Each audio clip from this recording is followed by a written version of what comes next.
HOA Karen's laugh was a chainsaw ripping through the quiet of Maple Grove Lane.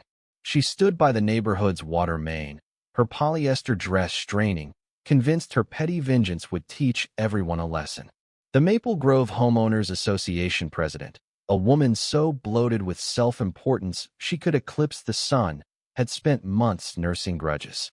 Her sister, Min, wasn't far behind her quieter, venomous shadow, always ready to egg HOA on. Together, they were a storm of entitlement, and tonight, they'd crossed a line no one saw coming. It started with a dog. Not just any dog, Mr. Puddles, the yappy terrier owned by Sarah Gwynn, a single mom who dared to park her beat-up Honda in her own driveway for one day too long.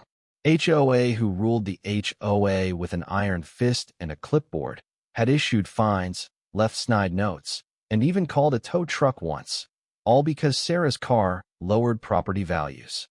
Sarah, exhausted but defiant, ignored the harassment, which only fueled HOA's rage. Min, ever the loyal sidekick, suggested something drastic. If Sarah wouldn't bend, they'd make her suffer. The plan? Contaminate the neighborhood's water line with a chemical cocktail, nothing lethal, just enough to make everyone sick, and pin it on Sarah's neglect. It was unhinged, but HOA called it justice. The sun dipped low, painting the cul-de-sac in hues of orange and gray. HOA knelt by the water valve behind the community garden, her knees creaking under her weight. Min handed her a canister of industrial cleaner, stolen from a construction site. "This'll show them," HOA muttered, her voice dripping with disdain.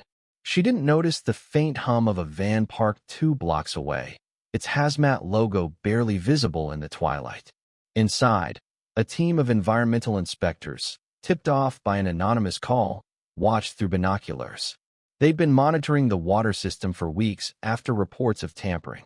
HOA, oblivious, poured the liquid into the valve, her hands shaking with adrenaline. Across the street, Sarah stepped onto her porch, phone in hand.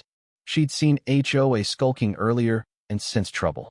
Her neighbor, Javier, a retired mechanic with a temper as short as his fuse, joined her. "What's that witch up to now?" he growled, spotting HOA's silhouette. Sarah started recording, zooming in as HOA and Min worked, their whispers carrying in the still air. "They're messing with the water line," Sarah hissed, her heart pounding. Javier's face darkened. "That's it. I'm done with her nonsense." He stormed across the street, Sarah trailing, her phone still rolling. HOA looked up, her eyes narrowing as Javier approached. "Mind your business, grease monkey," she snapped, standing to her full height, which wasn't much but felt imposing with her sheer audacity. Min smirked, folding her arms. "You're trespassing on HOA property," Min added, as if that justified their crime. Javier pointed at the canister. "What's that? You trying to poison us now?" His voice boomed, drawing curtains back in nearby houses. Sarah, still filming, stepped closer. "I'm calling the cops," she said, her voice steady despite her fear. HOA laughed, a grating sound that made Javier's fists clench. "Go ahead, call them. No one's going to believe a deadbeat mom and a washed-up mechanic over me." She jabbed a finger at Sarah, her face twisted with superiority. "You'll regret crossing me." But her bravado faltered when she heard the crunch of gravel behind her. The Hazmat van had pulled up, its doors swinging open. 3 figures in yellow suits stepped out, their faces obscured by respirators.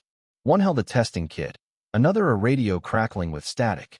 "Ma'am, step away from the valve," the lead inspector barked. HOA froze, her mouth opening and closing like a fish out of water. Min dropped the canister, which clattered against the pavement, spilling a sickly green liquid. The inspector's eyes narrowed. "We've been watching you for 20 minutes. You're under arrest for tampering with public utilities."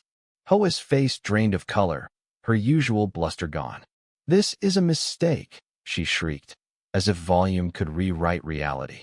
Min, panicking, tried to bolt, but Javier blocked her path, his glare unyielding.